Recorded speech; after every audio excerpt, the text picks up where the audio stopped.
صل وسلم وبارك على سيدنا ومولانا محمد صاحب الشفاعة وعلى آله وصحبه ومن تبعهم بإحسان إلى يوم القيامة.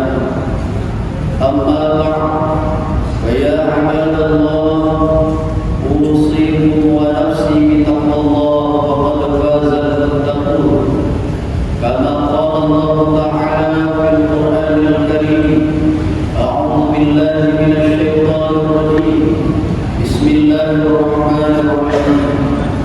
يا أيها الذين آمنوا اتقوا الله حق تقاته ولا تموتن إلا وأنتم مسلمون. صدق الله العظيم. Ma'asyiral hadirin kaum muslimin jamaah Jumat rahimahullah. Alhamdulillah, puji dan syukur kita sampaikan kehadiran Allah Subhanahu wa taala Rabbul yang telah menciptakan alam semesta ini dengan begitu teratur dan menjadikan bumi dari serta kita ini begitu subur sehingga kita bisa hidup dengan makmur. Mudah-mudahan kita menjadi hamba Allah yang pandai bersyukur dan selalu bertafakur agar dari serta ini senantiasa menjadi baldatun thayyibatun wa rahmatun. Salawat dan salam senantiasa kita sampaikan kepada junjungan alam Nabi Allah Muhammad sallallahu alaihi wasallam yang akhlaknya sangatlah santun. Mudah-mudahan syafaatnya akan segera turun di kala masa la yanfa'u malun wala banun. Allahumma shalli wa sallim wa barik alaihi. Selanjutnya khatib berwasiat kepada kita seluruhnya, marilah senantiasa kita bertakwa kehadiran Allah Subhanahu wa taala, karena mulianya seorang hamba tidak dilihat Allah dari rupa maupun tahta ataupun harta, tetapi mulia seorang hamba dilihat Allah dari takwanya. Ma'asyiral hadirin kaum muslimin jamaah Jumat yang dimuliakan Allah, di suasana bulan Zulhijjah yang mulia dan penuh keberkahan ini, tokoh yang selalu disebut dan diperbincangkan namanya adalah Nabi Allah Ibrahim alaihissalam. Oleh karena itu, judul khutbah pada siang yang mulia ini, 3 sebab Nabi Ibrahim mendapatkan gelar Khalilullah. Ma'asyiral hadirin kaum muslimin jamaah Jumat yang dimuliakan Allah, di dalam kitab Tuhfatul Murid yang ditulis oleh Syekh Ibrahim Al-Bayyuni diungkapkan bahwa Nabi yang paling mulia adalah Nabi Allah Muhammad sallallahu alaihi wasallam, dan selanjutnya yang berada di peringkat kedua adalah Nabi Ibrahim alaihissalam. Jika Nabi kita Muhammad sallallahu alaihi wasallam diberi gelar Habibullah, maka Nabi Ibrahim alaihissalam diberi Allah gelar Khalilullah. Apa peranan yang menyebabkan Allah memberikan Nabi Ibrahim gelar Khalilullah? Sebagaimana yang diungkap oleh Syekh Nawawi Al-Jami Al-Bantani dalam kitab Nasrul Ibad. Qila Ibrahim alaihissalam, bertanya seseorang kepada Nabi Ibrahim alaihissalam, di ayyi syai'in ittakhadallahu khalila, apa yang menyebabkan Allah memberikan gelar Khalilullah kepada Nabi Ibrahim menjawab, qala bisalasati asya, ada 3 sebab Allah memberi gelar Khalilnya. Yang pertama, hadirin jamaah Jumat yang dimuliakan Allah, sebab Nabi Ibrahim mendapatkan gelar Khalilullah kata beliau, iftaru Allah ta'ala ala amri ghairi, aku selalu mengutamakan perintah Allah ketimbang perintah selain Allah. Ma'asyiral hadirin kaum muslimin jamaah Jumat yang dimuliakan Allah, dalam hidup ini kita sering bahkan selalu dihadapkan dengan pilihan antara perintah Allah dengan perintah selain Allah. kita dihadapkan dengan pilihan antara ridha Allah atau kemuliaan yang disampaikan oleh manusia. Padahal kita sadar betul bahwa kita ini merupakan hamba Allah. Allah yang menciptakan kita, Allah pula yang memberikan segala nikmat ini kepada kita.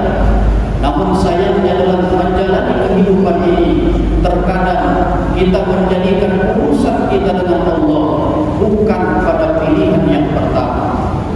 Maka Nabi Allah Ibrahim alaihissalam memberikan tauladan kepada kita bahwa dalam menjalani kehidupan, Nabi Allah Ibrahim alaihissalam selalu memposisikan urusannya dengan Allah pada posisi yang pertama. Oleh karena itu, Allah Subhanahu wa Ta'ala mengabadikan satu kisah Nabi Ibrahim yang luar biasa, kisah yang sangat menyentuh hati, kisah yang sungguh menggugah keimanan. Ketika Allah Subhanahu wa Ta'ala memerintahkan Nabi Ibrahim untuk menyembelih anaknya, Nabi Ibrahim sami'na wa ata'na. Dia dengar perintah itu, maka dia taati perintah itu. Bayangkan hadirin kaum muslimin jamaah Jumat yang dimuliakan Allah, bertahun-tahun Nabi Ibrahim menantikan keturunan dalam usia senjanya. Ketika Allah Subhanahu wa Ta'ala menganugerahkan anak yang soleh, penyejuk hati, menenang jiwa. Ketika Nabi Ibrahim mencintai anaknya itu dan sedalam-dalamnya, namun Allah Subhanahu wa Ta'ala memberikan perintah yang teramat luar biasa kepada Nabi Ibrahim agar Nabi Ibrahim menyembelih anaknya. Ma'asyiral hadirin kaum muslimin jamaah Jumat yang dimuliakan Allah, maka ketika menerima perintah itu, Nabi Ibrahim alaihissalam tidak mengedepankan kondisi dia sebagai ayah. Nabi Ibrahim tidak mengutamakan logika manusia, karena bagi Nabi Ibrahim alaihissalam ketika Allah sudah memberikan perintah, maka tidak ada pilihan lain selain taat kepada perintah Allah Subhanahu wa Ta'ala. Ma'asyiral hadirin kaum muslimin jamaah Jumat yang dimuliakan Allah. Kemudian yang kedua, kata Nabi Ibrahim alaihissalam, sebab Allah memberikan gelar waliyullah kepadanya, wa mahtamatu bima kataballahu li, bahwa aku tidak pernah mengeluh dengan ketetapan yang Allah berikan kepadanya.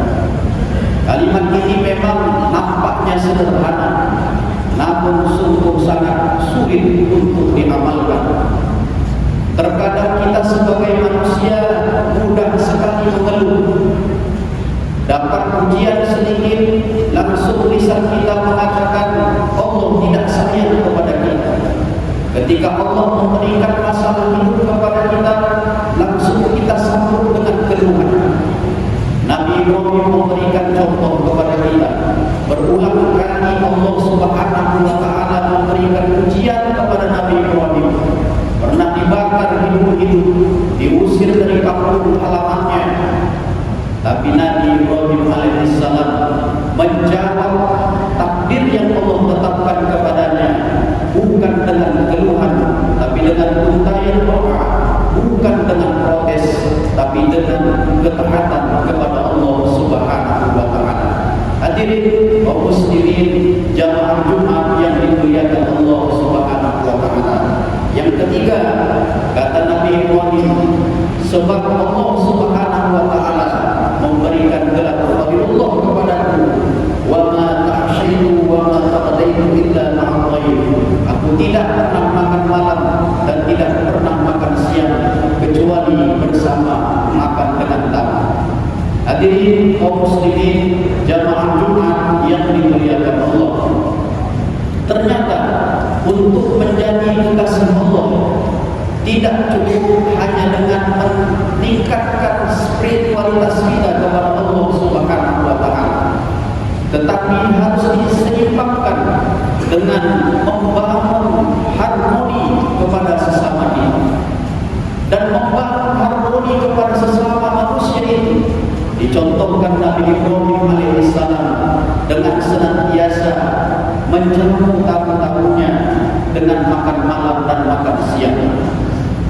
Menurut Nabi Ibrahim alaihissalam, makanan itu bukan hanya untuk mengenyangkan perut, tetapi makanan itu sebagai salah satu wasilah untuk membangun harmoni dengan sesama manusia. Maka oleh karena itu hadirin kaum muslimin jamaah yang dimuliakan Allah Subhanahu wa taala, mari sama-sama kita contoh tauladan yang dicontohkan oleh Nabi Allah Ibrahim alaihissalam. Dia senantiasa membangun kedekatan spiritualitasnya kepada Allah Subhanahu wa taala. Di samping itu, Nabi Ibrahim alaihissalam juga senantiasa membangun harmoni kepada sesama manusia sehingga seimbang antara hablum minallah dan hablum minan nas kita. Maka oleh karena itu, kita sebagai hamba Allah yang beriman, khususnya umat Islam yang berada di Kabupaten Deli Serdang ini, mari sama-sama kita tingkatkan kedekatan kita kepada Allah Subhanahu wa taala. Juga kita tingkatkan kepedulian kita terhadap sesama. Mudah-mudahan dengan meningkatnya spiritual kita kepada Allah Subhanahu wa taala yang dibarengi dengan kedekatan harmoni kita kepada sesama manusia, mudah-mudahan Allah Subhanahu wa taala senantiasa menjadikan bumi Deli Serdang ini menjadi baldatun thayyibatun wa rabbun ghafur yang senantiasa dalam lindungan Allah Subhanahu wa taala. Mudah-mudahan khutbah yang singkat ini memberi manfaat bagi kita semua.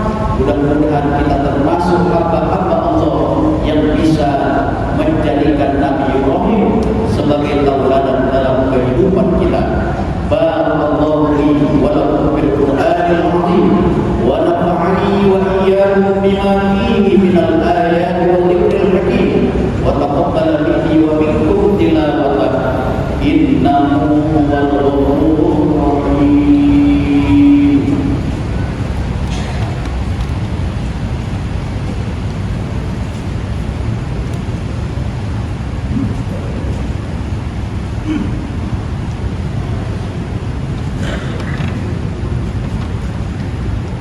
Alhamdulillahilladzi amarna bil ittihad wal ihtisam bi hablillahil matin.